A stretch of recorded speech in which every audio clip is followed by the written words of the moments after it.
Olá! Secretaria de Saúde é ouvida na segunda semana de audiências públicas para discutir o orçamento municipal de 2015. A pasta terá 4 bilhões e 400 milhões de reais para cuidar da saúde dos cariocas. O orçamento aumentou 200 milhões de reais em relação a esse ano, mas não foi muito comemorado. É bom constatar que o orçamento novamente receberá um acréscimo. Perceba aqui que 5,7 talvez não seja o aumento necessário, considerando as demandas e as necessidades da população carioca. Não adianta a Secretaria Municipal e aí o prefeito crescer com o orçamento da saúde e os outros entes federados que mais arrecadam reduzirem. Então, aumentar a participação estadual e aumentar a participação federal no orçamento dos municípios é fundamental. Não avançaremos, mesmo que a prefeitura gaste todo o seu dinheiro com saúde, se os outros entes que mais arrecadam não aumentarem o seu orçamento. Aprovada no final do ano passado aqui na Câmara Municipal, a Rio Saúde foi muito questionada durante a audiência. O seu orçamento será de 17 milhões. Mas a crise de recursos humanos ainda existe e nós precisamos saber se a Rio Saúde, que foi aqui nesta casa votada, inclusive com o meu voto, na certeza de que nós poderíamos estar resolvendo esse problema, acho que ainda está muito morosa essa entrada do Rio Saúde. A nossa intenção é que, nesse ano, a empresa pública de saúde possa gerenciar uma das nossas principais unidades, o Centro de Emergência Regional da Barra. Ela é uma empresa 100% de capital público, onde fazem parte do Conselho de Administração o secretário, subsecretário, o nosso procurador-geral, nosso controlador. Então, é uma empresa que a gente acredita que vai poder dar muitas alegrias aí à população carioca. Já a vereadora Laura Carneiro falou que a Câmara Municipal pode contribuir para melhorar a saúde no município. E a contribuição é que eu gostaria que vocês fizessem um relatório, sério, com toda essa equipe que está aqui, um relatório para que a Câmara de Vereadores pudesse entregar ao governador Luiz Fernando Pezão com todos os defeitos da rede no nosso município. Secretaria Especial de Concessões e Parcerias Público-Privadas e Secretaria de Transportes também apresentaram um orçamento para o ano que vem. As audiências foram conduzidas pelo presidente da Comissão de Orçamento, vereador Átila Nunes. Ele criticou a ausência dos secretários de governo nas apresentações. Podemos dizer que, de um certo modo, o Legislativo vem sendo desprestigiado pelo Poder Executivo, uma vez que é o terceiro secretário a não comparecer em uma audiência pública. O subsecretário de Projetos Estruturais, que representou a Secretaria Especial de Concessões e Parcerias Público-Privadas, falou da importância desse tipo de parceria. Para quem não é muito familiarizado ao assunto de PPP, por que a gente faz uma PPP? Seja ela administrativa, patrocinada, uma concessão ou baixo incentivo. Projetos em que a gente diz que tem uma dificuldade de se autossustentar, eu posso transferir ele integralmente para o setor privado, por meio de uma PPP administrativa, e o setor privado funciona exclusivamente com aquele recurso que é passado pelo município. Projetos em que existe receita, mas não suficiente para sustentar o negócio, existe uma parte privada e uma parte paga pelo orçamento público. E uma concessão são projetos que vivem sozinhos. As obras em parceria com o setor privado são muitas, segundo a Secretaria, incluindo as intervenções na região portuária. Então, vou passar rapidamente aqui por alguns projetos nossos, algumas concessões, que é possível de se ver por toda a cidade, a Arena, o Engenhão, o Orla Rio, o Bike Rio. Mas eu gostaria de dar destaque aos 3 projetos maiores de parceria público-privada hoje no Rio de Janeiro, que são projetos essenciais não só para as Olimpíadas, mas como para o bem-estar do cidadão. O primeiro deles eu chamo a atenção, é o VLT, eu vou entrar no detalhe um pouco de cada um rapidamente mais à frente, o Porto Maravilha e o Parque Olímpico, todos feitos com parcerias público-privadas. Já na audiência da Secretaria de Transportes, além do secretário Alexandre Sansão, participaram técnicos de órgãos ligados à secretaria. Foram abordadas questões como construções de ciclovias, educação de trânsito nas escolas, sincronias de sinais, entre outras. Mas o principal assunto da apresentação foi a rede de BRTs na cidade. O BRT foi o primeiro transporte de alta capacidade a atender a Baixada de Jacarepaguá, que inclui também a Barra da Tijuca. Ilha do Fundão, Penha, Vicente de Carvalho, ou seja, o corredor do BRT, Transcarioca principalmente, Santa Cruz, né, da onde provém a maior parte dos usuários hoje do Transoeste, Guaratiba. São as populações desses bairros que trabalham na Barra da Tijuca, ou em Jacarepaguá, ou na Penha, ou em Madureira, não importa, é que estão sendo atendidas por esse transporte. É bom que fique claro que quem está sendo atendido por isso é a população. Exposição revive a história de Maria Leopoldina, a primeira imperatriz do Brasil. Era uma vez Maria Leopoldina Josefa Carolina, que nasceu e cresceu em Viena, uma das mais poderosas cortes europeias. Foi prometida pelo pai para casar com o herdeiro do trono do Reino Unido de Portugal, Algarve e Brasil, Pedro de Alcântara, o Dom Pedro I. Casaram-se por procuração e em 1817 Leopoldina chega ao Brasil para conhecer o marido, mas essa história não teve um final feliz. O Museu Histórico Nacional resgata a história da imperatriz do Brasil através de cerca de 200 peças do acervo do próprio museu. A história é contada pelas correspondências escritas por Leopoldina. Através delas, podemos conhecer a sua história e impressões sobre o Brasil. Nas cartas, há uma preocupação constante em retratar o ambiente social e político. No dia 5 de novembro de 1817, depois de uma viagem difícil e demorada de 86 dias, Leopoldina desembarcou no Porto do Rio. Adaptou-se rapidamente à nova terra, teve afeição pelos costumes locais e passou a ser simpatizante do projeto de libertar a colônia de Portugal. Acrescentou Maria no nome e ficou conhecida como Maria Leopoldina no Brasil. Leopoldina teve papel relevante na política imperial e no processo que levou à independência do Brasil e à constituição de um império. Quando Leopoldina foi princesa regente por alguns dias na ausência do marido, recebeu a notícia que Portugal estava preparando uma ação contra o Brasil. Sem tempo para aguardar a chegada de Dom Pedro, Dona Leopoldina, aconselhada pelo ministro das Relações Exteriores, José Bonifácio, reuniu-se na manhã de 2 de setembro de 1822 com o Conselho de Estado, assinando o Decreto da Independência, que seu marido oficializou no dia 7 de setembro, com o célebre grito às margens do Ipiranga. Em dezembro de 1822, tornou-se imperatriz em uma cerimônia de coroação e sagração de Dom Pedro I. Apesar dos casos extraconjugais e da indiferença, Dom Pedro controlava a imperatriz com mão de ferro. Proibia ela de usar as roupas da moda, como ela escreveu em uma carta para a irmã. Muitíssimo obrigada pelos vestidos e tecidos. Minhas filhas ficaram radiantes e sou muito grata a ti por não mandares nenhum vestido, pois meu esposo certamente não me deixaria vestir. Porque imagina que quando alguém se veste segundo a moda, é porque tem segundas intenções e, por isso, para manter a paz doméstica, me calo com paciência. Essa carta foi enviada para a irmã Maria Luísa em 1824. Essa é apenas uma das mais de 1000 cartas que Leopoldina escreveu ao longo de sua vida. Apesar do apoio político ao marido, sua vida conjugal foi sempre perturbada pelas constantes relações adúlteras de Dom Pedro, que chegou a humilhá-la. Dom Pedro chegou a instalar a amante Domitila de Castro, conhecida como Marquesa de Santos, em um belo solar em frente ao Palácio São Cristóvão, onde vivia com Leopoldina. Obrigada a conviver com a rival, cada vez mais deprimida e grávida pela 9ª vez, Leopoldina acabou abortando e depois morreu. Dom Pedro, que estava ausente há mais de um mês, não viu a morte da esposa. Segundo muitos, a imperatriz morreu de desgosto e infelicidade. Dona de uma cultura acima da média para a época, Leopoldina pesquisou sobre a fauna, flora e minerais brasileiros. Também foi responsável por trazer cientistas e artistas para o país. A influência da imperatriz está presente até hoje no imaginário popular, como na escola de samba Imperatriz Leopoldinense.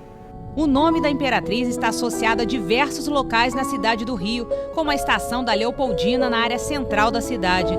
Mas a influência e o nome da Imperatriz pode ser encontrado em todo o país.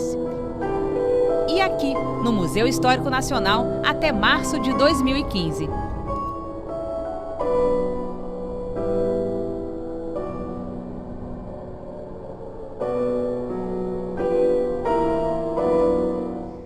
Os condomínios do Rio que não entregaram o laudo da autovistoria começam a ser notificados e multados. Esse é o assunto da nossa entrevista especial de hoje. Aproximadamente 10% dos prédios da cidade não realizaram a autovistoria, que é obrigatória. A prefeitura já prorrogou esse prazo, mas agora vai multar os prédios que não apresentarem os laudos. Aqui do meu lado está o secretário-chefe da Casa Civil, Guilherme Schleder. Secretário, muito obrigada por nos receber. Como será aplicada essa multa? Olha, a gente fez a lei, prorrogou por 6 meses, não prorrogou novamente, e agora, há 2 meses atrás, com o prazo findado, a gente já notificou aproximadamente 650 imóveis que são feitos por amostragem, os principais corredores da cidade, os imóveis mais antigos, e o prazo de 1 mês pós-notificação terminou na semana passada. Qual o valor dessa multa? O valor é o valor previsto na lei, o valor 5 vezes o valor VRVC, que é o valor referência de cada logradouro da cidade, que vem ali embaixo no seu IPTU. Qual o diagnóstico que a prefeitura faz dessa pouca adesão à lei? Eu acho, de novo, como a gente vem falando, a imprensa tem ajudado, o CREA tem ajudado, o CAL tem ajudado, acho que a divulgação aumentou cada vez mais, você tem profissionais capacitados para fazer a autovistoria, e esse número de 10% da população que já fez, somam quase 25 mil imóveis. Pensando em números absolutos, é muita gente. Mas como a cidade do Rio de Janeiro tem 250, 260 mil imóveis, realmente é um número baixo. Mas acho que cada vez mais a população está entendendo a importância, os síndicos estão entendendo a importância, e a gente imagina que agora esse número vai aumentar, até com essa preocupação da multa. Da semana para cá, a gente teve um aumento de quase 4 mil autovistorias. Se o prédio estiver em processo para a realização da autovistoria, fazendo as obras necessárias, ele será multado também? Não. Nossos fiscais estão tendo bom senso. Essa lei, desde o começo, não é uma lei que visa arrecadar, é uma lei completamente educativa, para a gente possa ter tranquilidade na cidade do Rio de Janeiro, que não aconteça nenhum desabamento de um edifício novamente, como aconteceu há 3 anos atrás. A gente indo notificar ou indo multar um imóvel que esteja em processo de autovistoria, claramente não será multado nem notificado. Para os condomínios que ainda não fizeram a autovistoria e nem estão em processo, qual é a recomendação da prefeitura?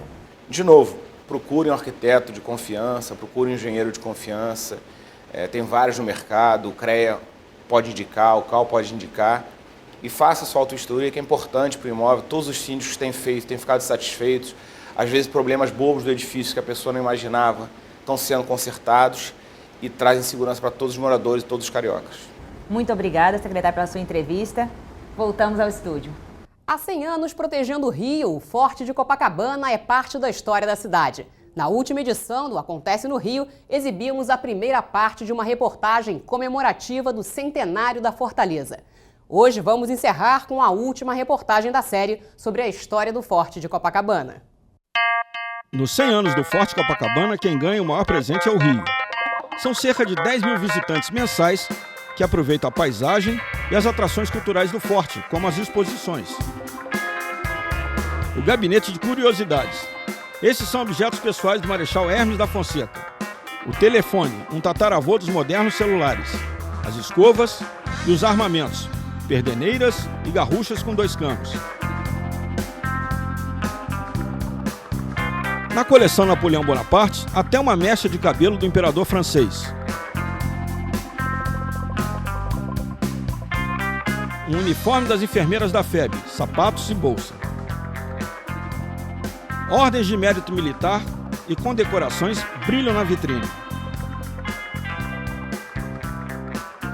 No Salão Colônia Império, a Batalha dos Guararapes, em Pernambuco, onde os portugueses aliados com brasileiros derrotaram os holandeses em 2 oportunidades na luta pela hegemonia de Pernambuco, nos anos de 1648 e 1649, tempos de capa e espada. As figuras dos aventureiros Fernão Dias, o caçador de esmeraldas, e Bartolomeu Bueno da Silva, o Anhanguera.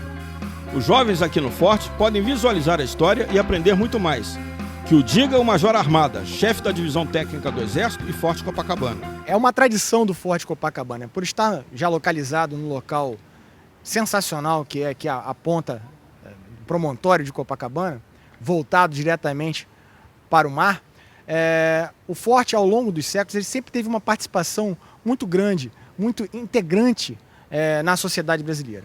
Nesta vitrine, as fortificações pioneiras do Brasil, como o Forte dos Reis Magos, em Natal, no Rio Grande do Norte. As armas e objetos da época, como o morrião, este capacete de ferro, e a besta, sistema de arco e flecha mecanizado, a forquilha e o arcabuz. As bandeiras da Ordem de Cristo, Real e de Dom João. Neste cenário, numa vistosa indumentária vermelha, Dom Rodrigo de Souza Coutinho, o Conde de Linhares, nobre que acompanhou a transferência da corte portuguesa para o Brasil. Foi ministro da Guerra e dos Negócios Estrangeiros no Primeiro Império. A independência do Brasil também é tema no museu. Neste quadro, Dom Pedro I no brado da independência. E o quadro da soldado Medeiros, na verdade Maria Quitério de Jesus Medeiros, a primeira mulher a integrar uma unidade militar no Brasil. Caxias tem destaque na exposição, nesta vitrine que exalta sua participação e comando na Guerra da Tríplice Aliança contra o Paraguai. E neste imenso painel que conta toda a sua trajetória heróica de patrono do Exército Brasileiro. O Marechal Deodoro da Fonseca, bengala e carabina à mesa. O museu é riquíssimo em seu acervo de objetos de época. Mais um gabinete de curiosidades. Aqui, capacetes e coberturas usados em tempos imperiais e na República. Este foi criado para a comemoração dos 100 anos da independência em 1922. Inspirado nos modelos ingleses, pertenceu a um dragão da independência. No Salão República, a participação do Brasil na Segunda Guerra. A tomada de Montese no Vale do Pó, em abril de 45. Dura batalha com muitas baixas brasileiras e alemãs. 15 mil granadas foram atiradas nessa batalha, mas as tropas da FEB foram vitoriosas. O cenário retrata este avanço em Montese. A estátua que rende homenagem aos 18 do Forte perpetua um dos episódios mais agudos da história brasileira. Os dizeres em seu pedestal faz jus aos destemidos revolucionários. O povo aos 18 do Forte. A estátua do Tenente Siqueira Campos, em Copacabana, marca um dos episódios mais trágicos da história nacional. Na manhã de 5 de julho de 1922, militares insurgentes do Forte Copacabana caminharam pelo calçadão e foram cercados justamente nesse ponto pelas tropas federais do presidente Epitácio Pessoa. O presidente Epitácio Pessoa queria fazer seu sucessor, o mineiro Arthur Bernardes, desafeto dos jovens oficiais do Exército Brasileiro. A revolta resultou no movimento tenentista, e na madrugada do dia 5 de julho de 1922, este canhão deu um tiro de aviso para as outras unidades militares do Rio, alertando que a revolução estava em curso. Mas não houve o apoio dos outros quartéis. O Forte Copacabana chegou a atirar contra o Forte do Leme e o Palácio do Catete.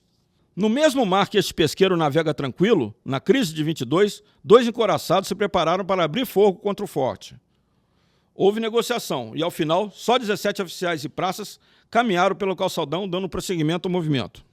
Na exposição permanente, a reprodução da Marcha Fatal, dos tenentes Eduardo Gomes, Mário Carpenter, Siqueira Campos, Newton Prado e o único civil que aderiu ao movimento, Otávio Correia. As tropas federais cercaram e abriram fogo contra eles na antiga Rua do Barroso, atual Siqueira Campos.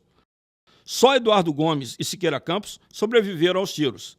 Siqueira Campos ainda participou da coluna Prestes nos anos 20 e só veio a falecer num acidente aéreo no Rio da Prata, num voo militar em 1931.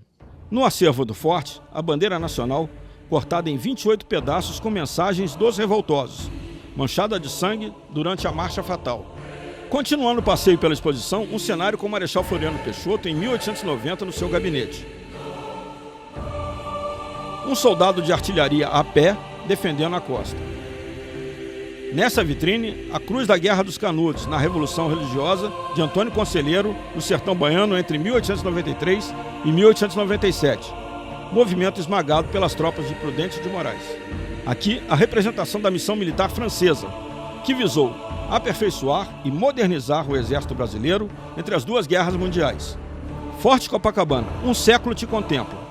100 anos vivenciando e contando a história do Brasil, cumprindo a missão de defesa da cidade, entretenimento e enriquecimento histórico-cultural para os visitantes.